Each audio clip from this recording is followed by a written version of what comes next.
అందమైన చర్మ సౌందర్యం మీ సొంతం. Second aqua radiance deep cleansing gel. నమస్తే సార్. నమస్తే అమ్మా. ఎలా ఉన్నారు సార్? బ్రహ్మాండంగా ఉన్నానమ్మా. సార్ ఏంటి సార్ చింత చెట్టు దగ్గరకు తీసుకొచ్చారు? అంటే చింత చెట్టు అయితే మనకి కూరలో చింతపండు అని అనుకుంటామమ్మా. దీని చిగురికి, దీని పువ్వుకి, దీని కాయకి చింతపండు, చింత వేరు, చింత గింజకు కూడా చాలా అనేక రకాలైన మెడిసినల్ వాల్యూస్ ఉన్నాయమ్మా. చింత గింజని ఇదివరకు చికోరి అని కాఫీలో వాడేవారు. అప్పుడు చికోరితో కలిపి ఉన్న కాఫీ తాగిన వాళ్ళు అందరూ అదృష్టవంతులమ్మా. ఎందుకు అంటే చింతగింజలో ధాతువుల్ని పెంచి గుణం ఉందమ్మా. మన బాడీలో మెటల్స్ ఎన్ని ఉంటాయో అన్ని మెటల్స్కి సపోర్ట్ ఇచ్చి ధాతువుల్ని పెంచడంలో చింతగింజ అద్భుతంగా పనిచేస్తుంది. ఈ చింతగింజలు రేగు చెట్టు ఉంది కదమ్మా, ఆ పక్క నుండి ఆ రేగు చెట్టు యొక్క లేత గింజలమ్మ, లేత పిందులు రెండు సమంగా తీసుకుని దీన్ని కొద్దిగా వేపించి రెండు కలిపి పౌడర్ చేసుకున్నామా. రోజు ఒక అర స్పూను పౌడర్ కనుక పాలలో వేసుకుని తాగితే మగతనం లేనివాడికి మగతనం వస్తుందమ్మా. అంత అద్భుతంగా పనిచేస్తుంది. అదేవిధంగా ఈ స్పెర్మ్ కౌంట్ తక్కువ ఉండి సంతానం కలగదు కదా మగవాడి ప్రాబ్లం వల్ల, దానిని పెంచి దానిలో లైవ్ సెల్స్ని పెంచమ్మా సంతానం కలిగించడంలో ఈ చింతగింజ అనేది అద్భుతంగా పనిచేస్తుందమ్మా. అదేవిధంగా ఇప్పుడు పువ్వులు చూశారు కదా మీరు, చింత చిగురు ఎంత రుచిగా మనం కూరలో వేసుకుని వండుకుంటామో అదే రకంగా ఈ పువ్వుల్ని కూడా వాడుకోవచ్చమ్మా కూరల్లో. చిగురు గురించి వేస్తాం కానీ పువ్వు అంటే ఫస్ట్ టైం వింటున్నాను. అదే విధంగా ఈ పువ్వులు కూడా రాలిపోయి కింద ఏదైనా వేసుకుంటే ఇది తక్కువ పూసిందమ్మా, చెట్టు పట్టనంత పూత పోస్తుంది, పూసి రాలిపోతుందమ్మా కింద చాలా వరకు. ఆ రాలినప్పుడు కింద ఏదైనా వేసుకుని ఆ పూత కలెక్ట్ చేసుకుని మినపిండిలో చెరిసాకం కలుపుకుని వడియాలు పట్టిపోరమ్మా పూర్వం. వడియాలు పట్టి ఆ వడియాలు వేపించుకుని తింటే పుల్ల పుల్లగా కమ్మ కమ్మగా మెడిసినల్ వాల్యూస్ ఎన్నైతే ఉన్నాయో అన్నీ ఆ వడియంలోకి వస్తాయి. మినపపిండి కలపడం అన్న విపరీతమైన బలం ప్లస్ మన బాడీకి కావాల్సిన సి విటమిన్ అనేది బ్రహ్మాండంగా అందుతుందమ్మా. అదేవిధంగా చింతపండుకి చర్మ వ్యాధులు తగ్గించే గుణం ఉందమ్మా.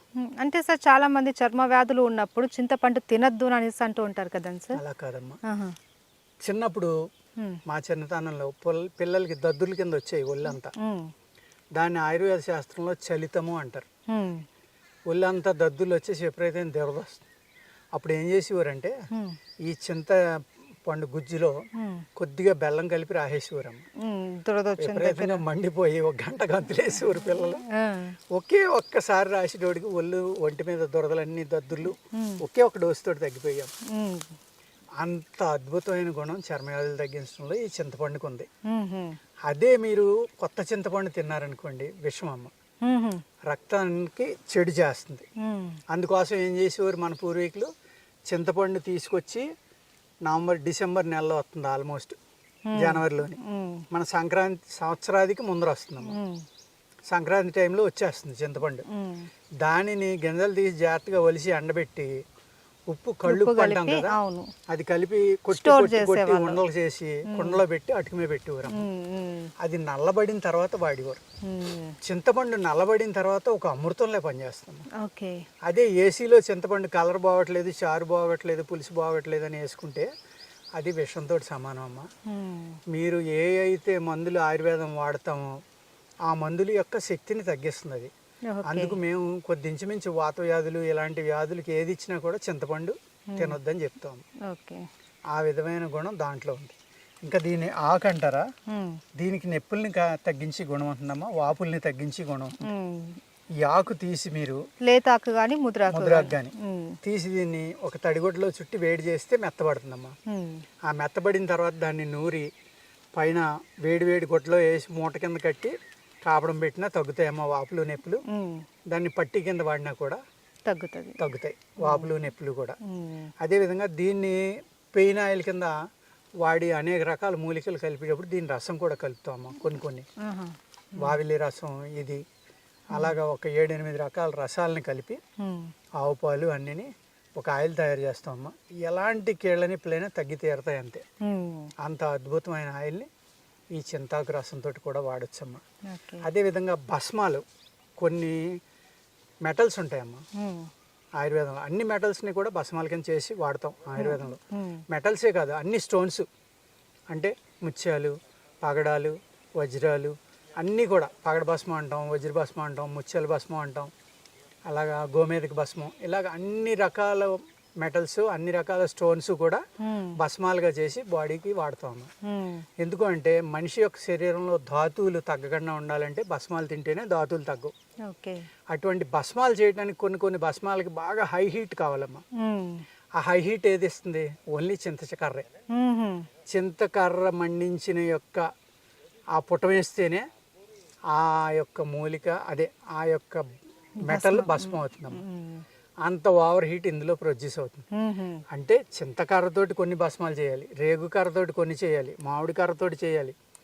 అంటే మన పూర్వీకులు ఏ కర్ర నుంచి ఎంత హీట్ వస్తుందో కూడా క్యాలిక్యులేట్ చేసి ఉమ్, ఆ కర్రతోటి పుట వేస్తేనే ఈ మెటల్ భస్మం అవుతుంది అనేది కూడా నిర్ణయించారమ్మా. ఉమ్, అంటే ఎంత గొప్ప సైన్సో మీరు అర్థం చేసుకోండి. అవును.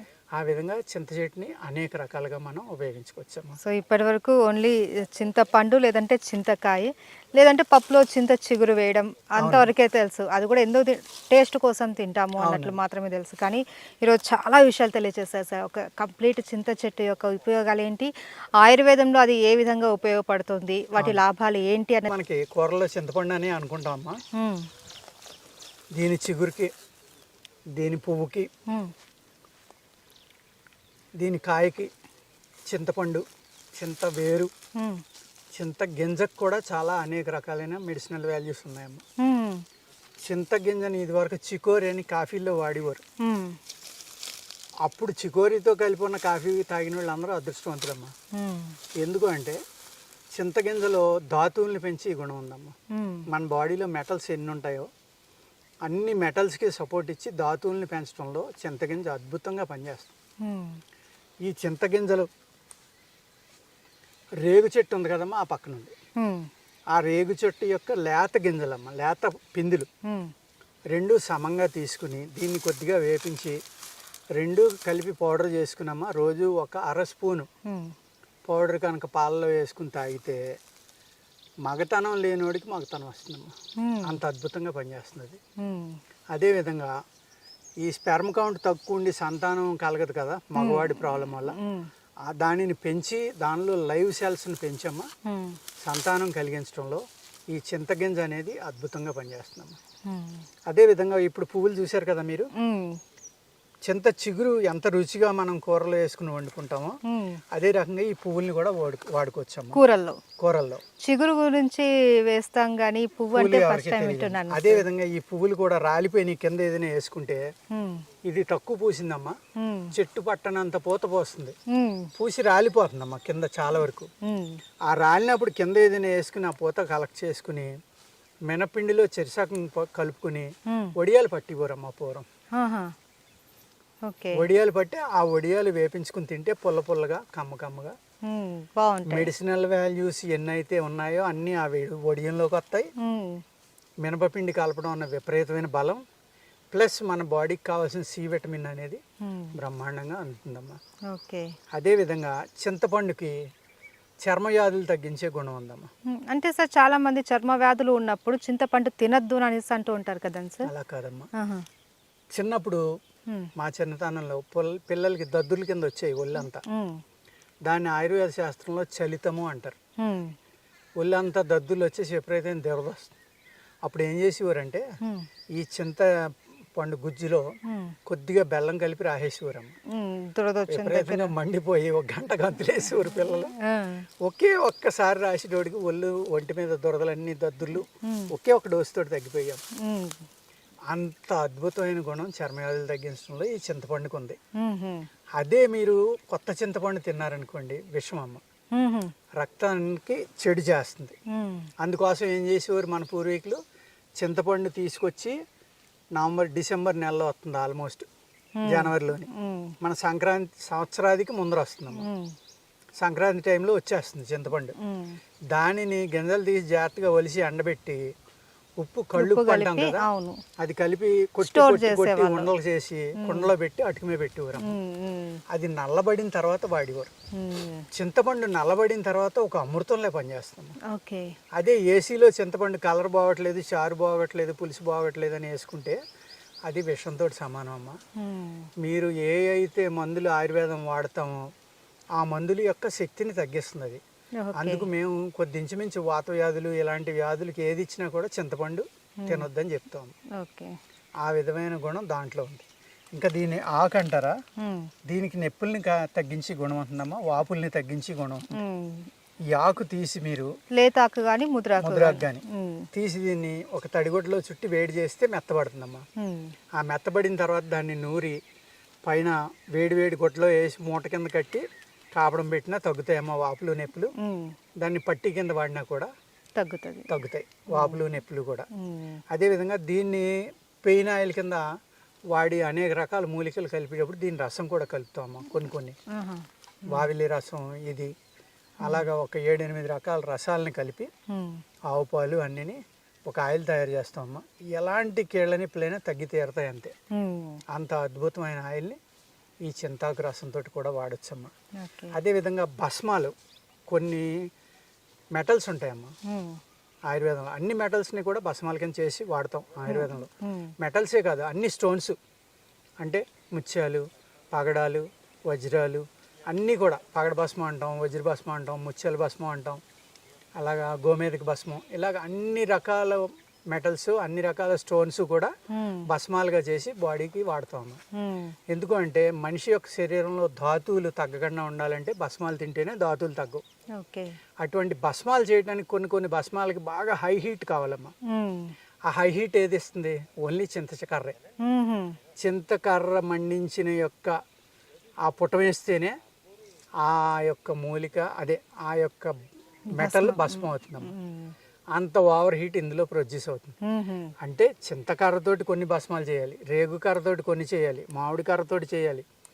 అంటే మన పూర్వీకులు ఏ కర్ర నుంచి ఎంత హీట్ వస్తుందో కూడా క్యాలిక్యులేట్ చేసి ఆ కర్రతోటి పుట వేస్తేనే ఈ మెటల్ భస్మం అవుతుంది అనేది కూడా నిర్ణయించారమ్మా. అంటే ఎంత గొప్ప సైన్సో మీరు అర్థం చేసుకోండి. ఆ విధంగా చింత చెట్టుని అనేక రకాలుగా మనం ఉపయోగించుకోవచ్చమ్మా. సో ఇప్పటి వరకు ఓన్లీ చింతపండు లేదంటే చింతకాయ లేదంటే పప్పులో చింత చిగురు వేయడం అంతవరకే తెలుసు. అది కూడా ఎందుకు టేస్ట్ కోసం తింటాము అన్నట్లు మాత్రమే తెలుసు. కానీ ఈరోజు చాలా విషయాలు తెలియజేశారు సార్. ఒక కంప్లీట్ చింత చెట్టు యొక్క ఉపయోగాలు ఏంటి, ఆయుర్వేదంలో అది ఏ విధంగా ఉపయోగపడుతుంది, వాటి లాభాలు ఏంటి అనేది మాకు చక్కగా వివరించారు sir. Thank you so much. నమస్తే అమ్మా.